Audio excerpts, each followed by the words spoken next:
Olá, você está ouvindo Meu Lugar no Mood, o podcast do Museu Diários do Isolamento.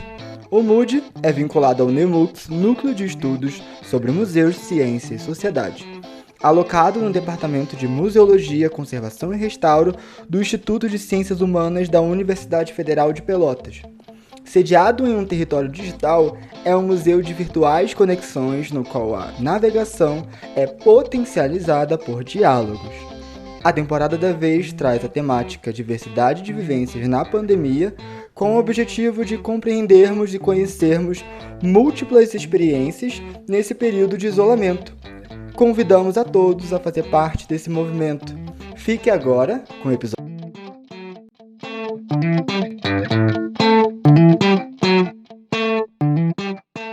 Olá, sejam bem-vindos ao Meu Lugar no Mood, o podcast do Museu Diários do Isolamento. Eu sou o Renan, sou um homem branco, de olhos claros, tenho cabelo cacheado, castanho e eu tô com um fundo branco. Oi, eu sou a Nicole, eu sou uma mulher branca, cabelos castanhos na altura do ombro, uso óculos grandes e redondos e possuo olhos castanhos. E hoje a gente está aqui para conversar sobre o tema diversidade de vivências na pandemia, com um convidado mais que especial, museólogo, é da casa. Heron, bem-vindo, muito obrigada por aceitar nosso convite. Se apresente um pouquinho para quem está nos escutando e fale um pouquinho de você. Bom, eu sou Heron. Eu sou branco, eu tenho os cabelos descoloridos na cor cinza e no meu fundo eu tenho uma biblioteca de um lado e de outro uma bandeira do orgulho LGBTQIA+. Heron, conta pra gente quem era você e como era a sua rotina antes da pandemia. Como foi o processo de isolamento na sua rotina pessoal, de trabalho? Quais foram as principais angústias e incertezas que marcaram esse momento para você? Antes da pandemia eu vivi uma vida normal e os amigos, eu sempre tive uma vida muito aberta com eles. Coisas que a pandemia afetaram muito a minha existência. A pandemia me atravessou de forma muito profunda e hoje eu consigo repensar na pandemia de uma outra forma, sendo que eu vivi são 3 anos e também 3 momentos muito importantes para mim. Então, no começo a pandemia foi bastante restritiva porque eu não tinha hábito de conversar com as pessoas via as tecnologias que pudessem fazer com que eu chegasse perto. Eu também sempre fui muito introspectivo no sentido de ser tímido desde criança e sempre o meu contato com essas coisas são mais complexas para mim. Mas um fato muito interessante é que quando começou a pandemia para mim, eu me senti muito desterritorializado, de certa forma, porque nada fazia mais sentido e tudo tinha mudado a minha vida de forma muito... A minha vida não, a vida de todo mundo, que é o mais interessante ainda, porque eu sempre me interessei por coisas que abrangiam uma universalidade maior. Então, a pandemia para mim foi um momento em que eu precisei achar formas de lidar com ela, sabendo que é uma coisa que não tinha me atingido ainda de fato, mas que haveria de me atingir de alguma forma, assim como atingiu a todos que passaram por esse período. Eu gosto muito de recordar o início da pandemia, porque foi quando eu comecei a ter um contato via internet com a minha avó. Minha avó tinha 83 anos e todo dia eu fazia questão de fazer um café e ligar para ela, porque nesse período eu não podia encontrar ela, porque ela estava em outra cidade. E eu também convivia com o medo da pandemia, no sentido de que a minha mãe trabalha em um hospital, não de forma diretamente, mas ela administra um hospital. E eu sempre tive esse medo de que minha avó, de alguma forma, fosse pegar o Covid, que ainda não existia vacina, ainda era tudo muito incerto ainda, e que, de fato, ela viesse a morrer em decorrência da pandemia. Então, os primeiros meses foram um pouco desse medo misturado com essa euforia por buscar notícias e informações, principalmente num período em que ter informações era uma coisa muito cara a todos, né? A gente passou por um período em que, ainda passa por um período em que as informações nem sempre são corretas ou mesmo suficientes. Às vezes, nesse universo da notícia, por exemplo, muitas coisas ficam subliminares, quando outras também, notícias da realidade mesmo, tornam quase a qualidade de vida inexistente de se pensar um cenário de uma realidade de um país um pouco desorganizado na questão da pandemia mesmo. Então, esse momento com a minha avó era uma coisa muito especial e era um dos poucos contatos que eu tinha via bate-papo virtual, assim. Exceto, é claro, com amigos, mas sempre foi uma coisa muito familiar para mim. Nunca foi um lugar para fazer reuniões, um lugar para fazer projetos, sempre foi um lugar muito pessoal.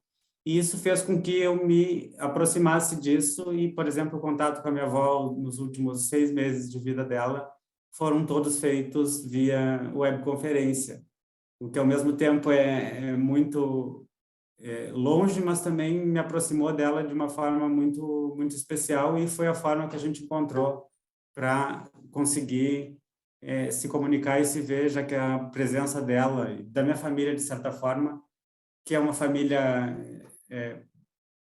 de mulheres, arbitrariamente, são só mulheres, então eu convivi durante a vida inteira com 5 mulheres, com 4 mulheres, minha avó, minha mãe, minha irmã, e ainda convivi com a minha bisavó na infância, então a minha cosmologia toda era baseada nessa matrilinearidade. E a minha avó era muito importante em tudo isso, porque ela, apesar de passar muita dificuldade na vida, ela sempre foi uma pessoa muito extrovertida e sempre buscou formas de conseguir superar a realidade mesmo. E a pandemia também foi essa uma realidade que ela conseguiu superar, tanto que a gente mantinha esse contato de uma forma até meio inusitada, porque falar em vó e neto dá uma temporalidade de que talvez isso é um pouco, de certa forma, impossível. Mas não, a minha avó se atinava a fazer coisas no celular que eu mesmo não fazia. E ela sempre buscava esses meios de estar perto de mim, de certa forma, através dessa nossa ligação. E é claro, assuntos variados, desde a pandemia, eu queria saber a realidade da minha cidade, queria saber como estava minha mãe, minha irmã, as crianças lá de casa. E no meio de tudo isso, o meu sogro faleceu. No meio de toda a pandemia, então foi entronizando um pouco das dificuldades da pandemia, foi o primeiro marco que eu entendi que realmente aquilo, tudo que eu via em notícias e informações das pessoas morrendo, de fato aquilo aconteceu nessa realidade. No fim das contas, o meu sogro não morreu de Covid, mas morreu da mesma doença que a Covid faz com que as pessoas vão para o hospital e tenham de ficar internadas. Então, eu convivi com o meu primeiro isolamento de fato, porque quando ele faleceu, a suspeita era de Covid, que só veio se confirmar uma semana depois. E aí começou um processo de luto, porque, de certa forma, era com quem eu mais convivia na pandemia, eu tinha tempo era com quem eu trabalhava antes da pandemia e com quem eu convivi mais de conversar presencialmente, assim. E foi uma perda muito, muito forte. Depois de um tempo, eu acabei percebendo que talvez isso tenha sido um pouco da preparação que aconteceu com a minha avó, porque a minha avó, apesar do meu medo de que ela morresse de Covid, acabou que aconteceu no meio da pandemia. A gente foi para o hospital e a gente esqueceu do Covid, de certa forma, e viveu um nosso isolamento de 3 dias, que foi o período que ela ficou no hospital. E isso foi uma experiência muito forte, porque eu nunca imaginei, eu sempre imaginava no meu imaginário ainda um pouco infantil, da presença eterna da minha avó e da necessidade que eu tinha dela para sobreviver à tormenta, para sobreviver à chuva, coisas que eu tinha medo e relacionava a ela na proteção que ela tinha. E, na verdade, eu acho que esse tempo que passou entre o início da pandemia, entre essa morte e entre a morte da minha avó, eu acabei tendo uma experiência de tomada de consciência muito importante na minha vida. E eu tive que ressignificar isso de alguma forma e um pouco foi isso da pandemia. Então, estar aqui falando com vocês hoje é também considerar que isso aqui é um ambiente afetivo, de certa forma, porque para mim é afetivo, então não tem como não tomar isso como afetivo, pensando que vocês são estudantes do curso que eu me formei e vão entender um pouco da relação que eu consegui fazer entre museus e a minha vida. Você falando tudo isso, assim, é até bem difícil de falar, porque, enfim, deu aquela emocionada um pouco aqui. Porque eu também tenho uma relação muito próxima com a minha avó, uma relação de criação mesmo, assim, eu sinto que ela me criou na primeira infância.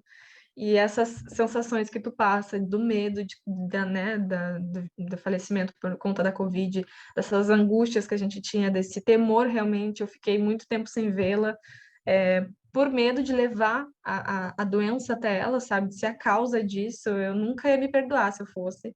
Todo o período pandêmico, eu me cuidei muito, obviamente por mim, pelas pessoas que estavam ao meu redor, mas principalmente por ela, sabe? Então, tu trazer esse teu relato desse medo, da dinâmica virtual. Eu também conversei muito com a minha avó pela câmera, é, me aproxima bastante, assim, me faz me enxergar um pouco no teu lugar. E aí, pegando um pouco das falas que tu trouxe, do termo ressignificação, né?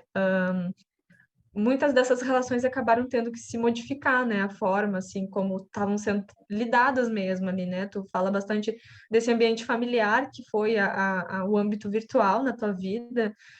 Que outras relações tomaram essa proporção de ressignificação, assim? Antes de responder a tua pergunta, tu falou na vacina e como eu vou retomar esse assunto porque é muito importante.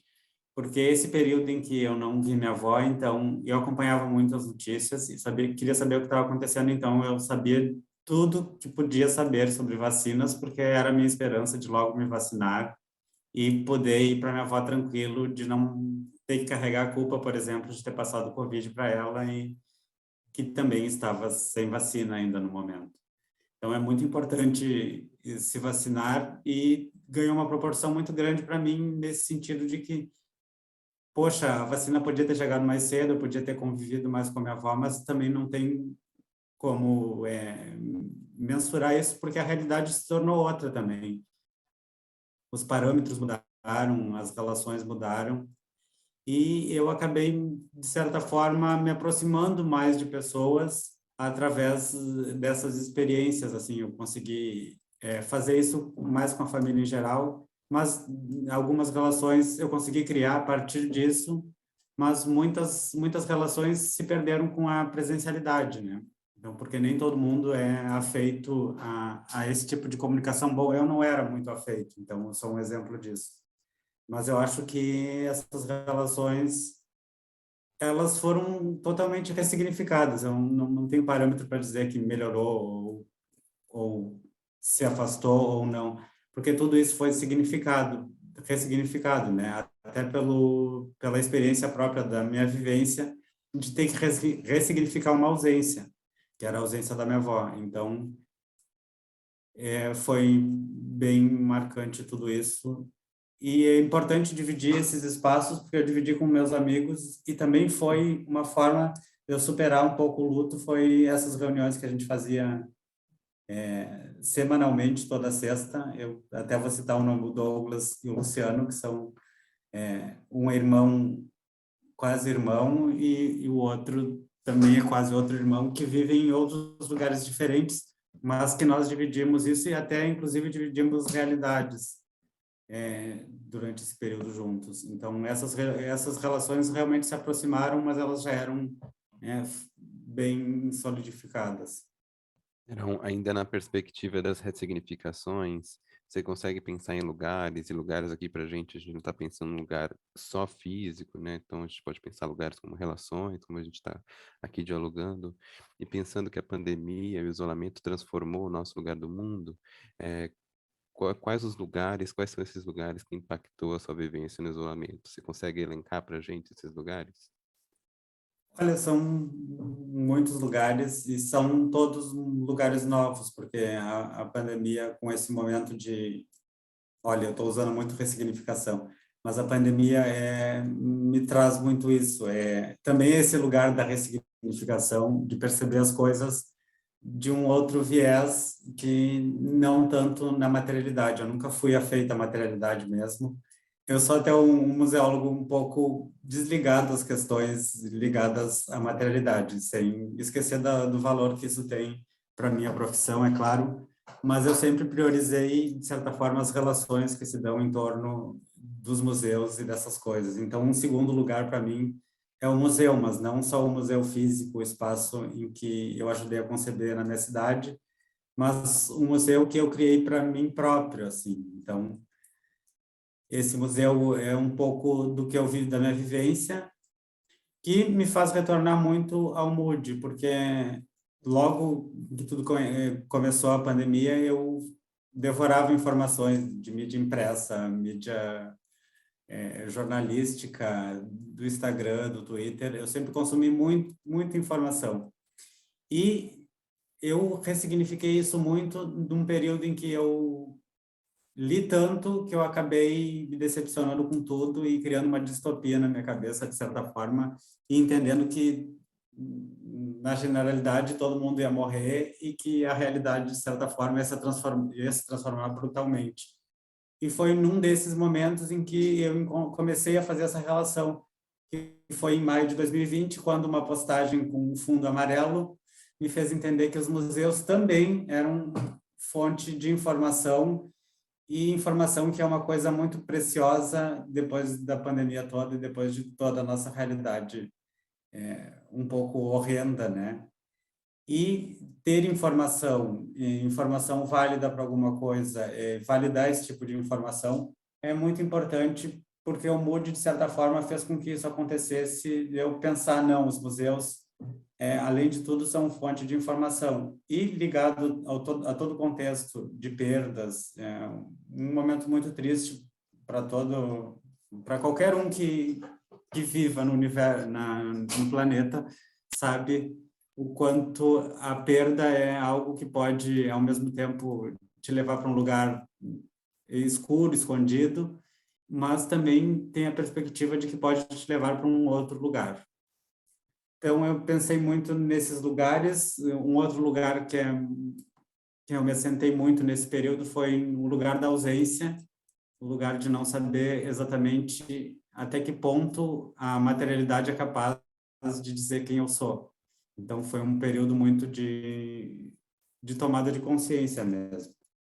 Um outro lugar que eu posso pensar um pouco na extroversão. Então, como é que eu como é que eu sintetizei esse processo na minha cabeça e como eu fiz ele se tornar sólido de alguma forma para ser a base desse nova perspectiva que eu assumi na vida quando a minha avó morreu e eu me senti ausente de tudo, me senti ausente dela. Então eu precisava que isso se tornasse algo bom para me não entrar num ciclo mais introspectivo e me culpando de certa forma por não estar presente ao lado dela.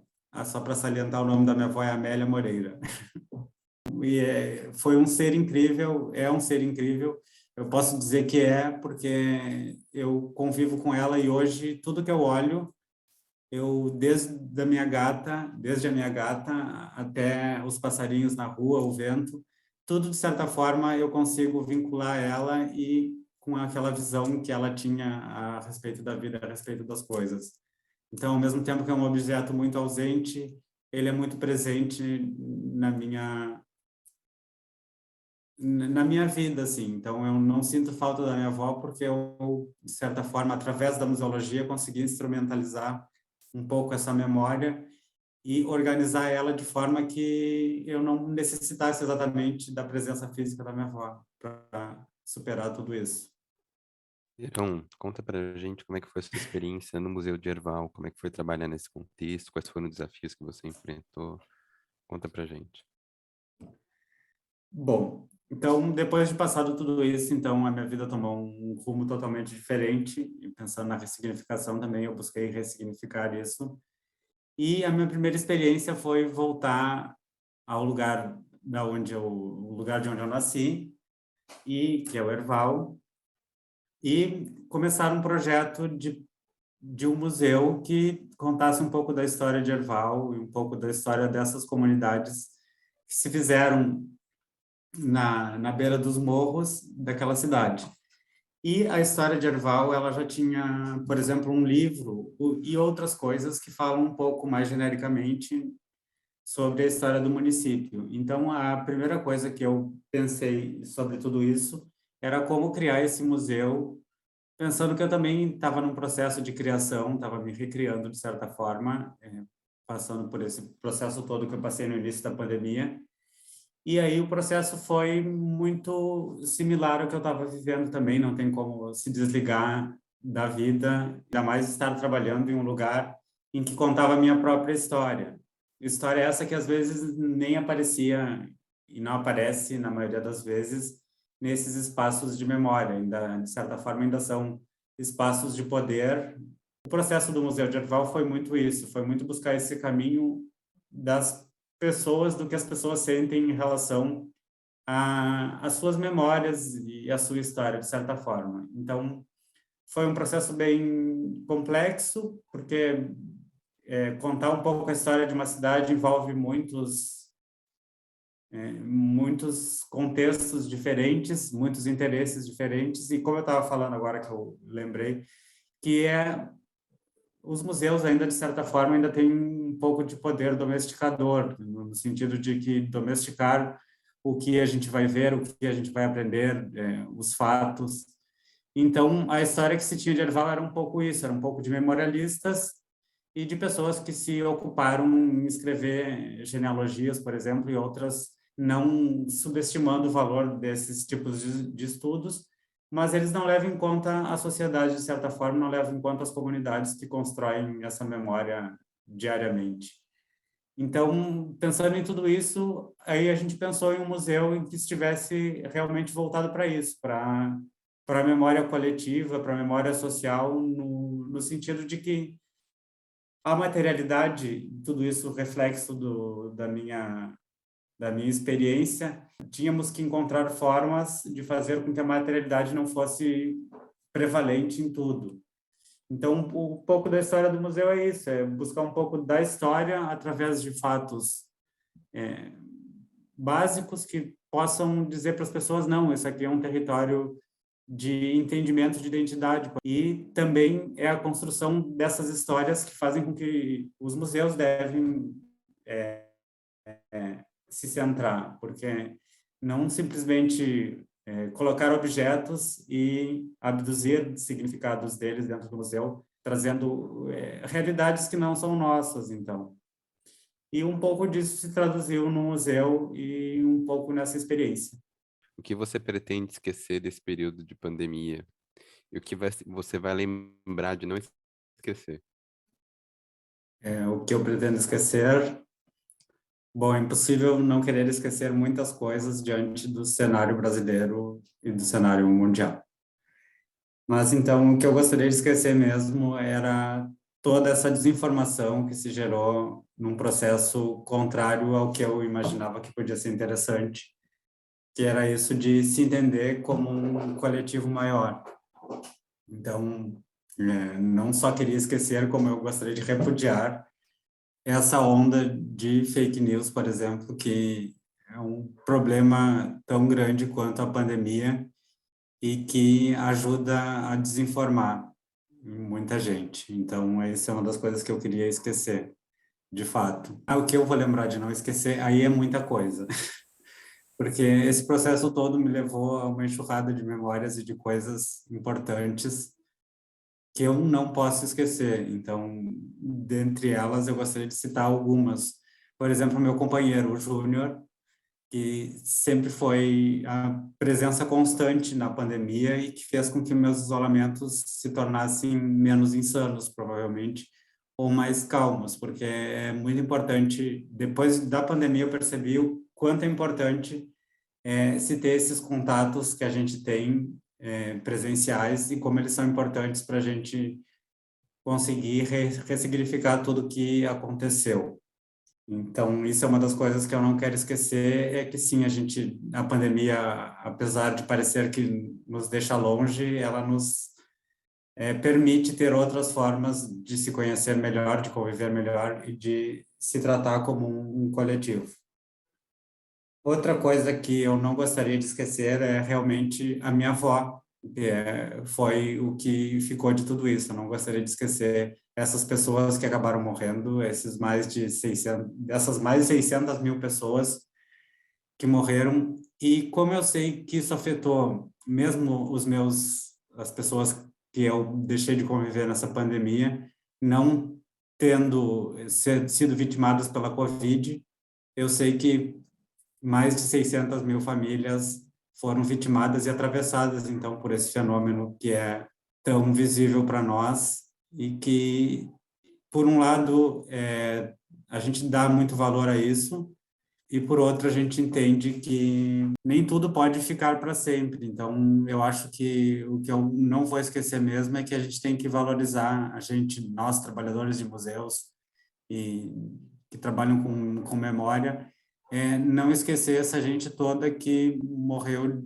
de alguma forma vítima dessa desinformação também, vítima de um descaso mais generalizado na questão das vacinas, por exemplo.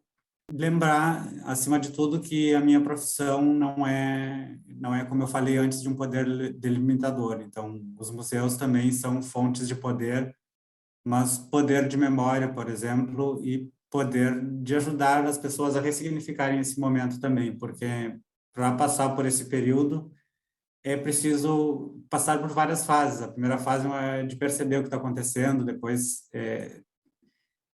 estabelecer com que a gente consiga viver a realidade e um momento de extroversão mesmo, que a gente perceber que isso, de alguma forma, teve um sentido, não só um sentido ruim, mas um sentido de mais edificante para a gente entender as nossas relações.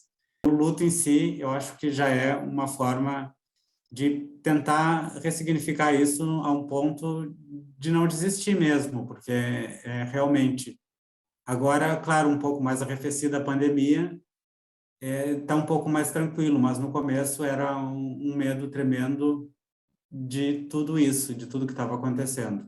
E outra coisa que eu não quero esquecer é realmente isso, o rumo que a minha profissão tomou no entender de tudo isso, no compreender de toda essa situação que se passou. Então, eu me lembro muito dos museus no sentido de que a gente tem os marcos temporais, no caso, mas também tem esses marcos simbólicos e afetivos que ficam nas pequenas coisas. Então, não só eu, como grande parte da população, teve que lidar com isso, com ressignificar essa ausência, e muitas vezes uma ausência revoltante, no sentido de que poderiam ter sido ser feitas mais ações, mais atividades que pudessem fazer com que se preservasse mais a vida das pessoas. Então, o que não podemos, eu não posso esquecer, o que ninguém pode esquecer, é que, de certa forma, muito do que aconteceu poderia ter sido pensado de uma forma diferente e não de uma forma tão dolorosa como se tornou pensar na pandemia. Então, o vírus passou para um segundo plano e a gente acabou vivendo uma enxurrada de mortes sem precedentes e que fez com que a gente entendesse que o valor das coisas não está exatamente na materialidade. E me fez entender que os museus também têm que ser parte disso, eles não podem ficar escusos dessa realidade e de entender que tudo se passa ao redor de um único e simples objeto. Então, eu acho que os museus são esses espaços que também foram muito afetados pela pandemia, obviamente, mas, ao mesmo tempo, aproximou muito os museus, porque é muito interessante olhar no meio virtual o quanto esses museus buscaram formas de se reorganizarem num sentido global para entenderem quem são esses visitantes e a importância de tudo isso. Então, eu considero o museu como o centro dessa nossa conversa também por isso, porque é um lugar de ressignificação também. E o lugar da ressignificação que eu adorei a palavra e repeti muitas vezes. Somos dois, então, porque eu também uso muito essa palavra. Bom, então, caminhando para o final aqui, tu meio que já deu uma certa base para essa pergunta que eu vou te fazer, basicamente, mas enquanto profissional museólogo mesmo, projetando para o futuro, assim. Se tu pudesse escolher um objeto que fizesse alusão à pandemia de Covid-19, que objeto tu escolheria e qual memória tu selecionaria sobre ele? O que tu gostaria que ele... a gente sabe que os objetos por si só não falam, mas o que tu gostaria que ele comunicasse para quem observasse ele ou tivesse contato com ele? Difícil pensar num objeto assim, porque é tudo muito contextual e simbólico. Então, não sei se algum objeto caberia exatamente, mas eu elencaria alguns objetos interessantes que fizeram a gente, de certa forma, entender que somos um coletivo mesmo. Um deles eu colocaria no museu, eu colocaria uma máscara, porque é uma coisa muito significativa. Então, foi a forma mais rápida que a pandemia atingiu todo mundo. Todo mundo, de certa forma, preocupado com o vírus, então acabou realmente usando a máscara. Então, a máscara, para mim, tem um poder semiótico muito grande no sentido de fazer com que todo mundo precisava usar máscaras, porque todo mundo respirava. Então, se todos respirávamos, todos éramos humanos. Então, ao mesmo tempo que é uma coisa que desidentifica a pessoa estando com uma máscara no rosto, ela ajuda a identificar um sentimento muito parecido que todo mundo viveu, de formas diferenciadas, assim. Então, até quando eu estava pensando em fazer essa conversa, eu não sei se a minha narrativa era simples demais ou estaria, por exemplo, querendo me exibir de que eu consegui superar a pandemia. Mas eu percebi que ia contra o que eu estava pensando em falar, porque é exatamente isso. A minha narrativa faz parte de um conjunto enorme de narrativas que aconteceram, cada uma de acordo com a sua realidade. Então, de certa forma, ela é importante porque todas as narrativas são importantes. Então, um pouco disso eu queria que os museus pegassem e entendessem que as narrativas são diversas e que a gente deve trabalhar diretamente com as pessoas, porque nesse momento a gente precisa de lugares que nos ajudem a recordar essas pessoas que se foram, essas realidades que entraram, porque senão a nossa realidade acaba indo ser visitar cemitérios. Então, ao invés de visitar cemitérios para ter essa lembrança, a gente pode ter museus mais inclusivos e participativos que sejam esse espaço da gente ir também e entender e se entender como parte de uma história maior, de uma história mais ampla. Que mensagem tu deixaria para futuras gerações, para outras pessoas?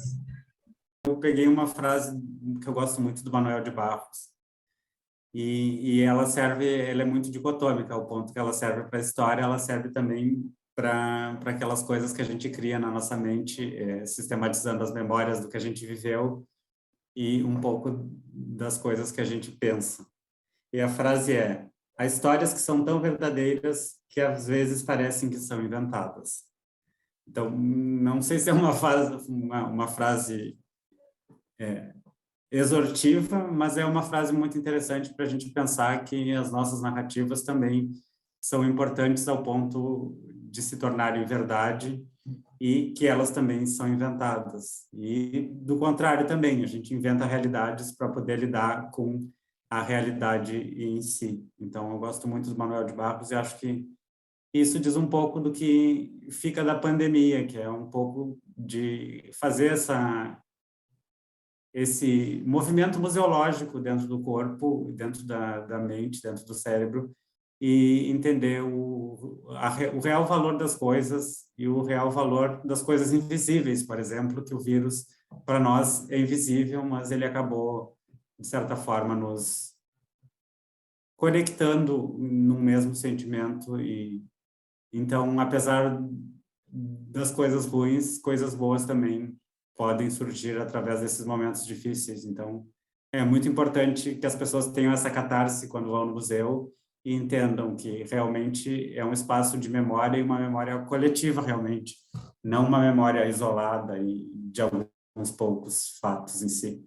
Então, acho que os museus são fontes de poder, claro, copiando a Semana dos Museus, que traz como esse tema o poder dos museus, mas esse poder é muito importante. E ele virou para mim uma metodologia de vida, pensar o museu, pensar na minha vida. Está tudo muito conectado, que parece que tudo que eu faço vira museu de alguma forma, porque eu consegui encontrar uma conexão com a museologia que eu não tinha feito ainda até ser atravessado pela pandemia, de fato. É isso aí, vamos incluir todos nos museus. Encerramos então com essa reflexão muito desconcertante, mas muito importante para nós. Queria agradecer imensamente sua participação, Heron. Muito obrigado. Valeu. Eu agradeço muito por esse espaço e desculpa qualquer coisa. Pode que tenha ficado ruim, mas Capaz. foi um ambiente bem... A minha cadeira virou meu divã, de certa forma, nesse momento, porque eu não tinha feito essas reflexões ainda, sistematizado isso na minha mente. Então, fazer isso me ajudou bastante também a pensar o que passou por mim durante esse tempo todo, que às vezes eu olho para trás e parece que foi ontem que tudo começou, quando já vamos para o 3º ano, né? Então, é isso. E temos que sobreviver, né? A gente sobreviveu todo esse tempo, vamos sobreviver e vamos buscar coisas novas e que contemplem a todos, de certa forma. E é isso. Muito obrigada, Heron. Queria te agradecer por compartilhar conosco. É, ficamos muito gratos, ficamos à disposição. Que bom que a tua cadeira virou um divã, porque a proposta dessa nossa conversa é provocar essas afetações no sentido ambíguo da palavra, e eu tenho certeza que a tua fala, com certeza, afetou a vida de todo mundo que escutou o episódio de hoje. Então, muito obrigado.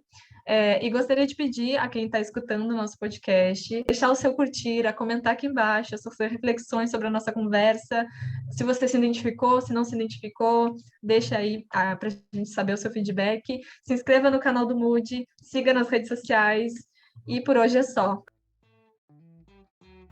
Oi, gente, aqui é a Nicole. Tô gravando depois que o episódio acabou, porque deu a casualidade do episódio do Heron, nosso museólogo querido, ser lançado no dia 16 de maio, que é exatamente o dia que começa a 20ª Semana Nacional dos Museus, com a temática O Poder dos Museus, que a gente falou bastante nesse episódio. Então vai lá nas redes sociais do Mood para acompanhar as atividades que o museu está proporcionando e conferir tudo de pertinho, tá? Não vai perder. É do dia 16 ao dia 22 de maio. Confere aí as programações dos museus da sua cidade e os museus virtuais também, e fica por dentro da 20ª Semana Nacional dos Museus. Compartilha conosco aqui qual é a sua relação de poder com esses espaços de memória. É isso, até o próximo episódio. Tchau!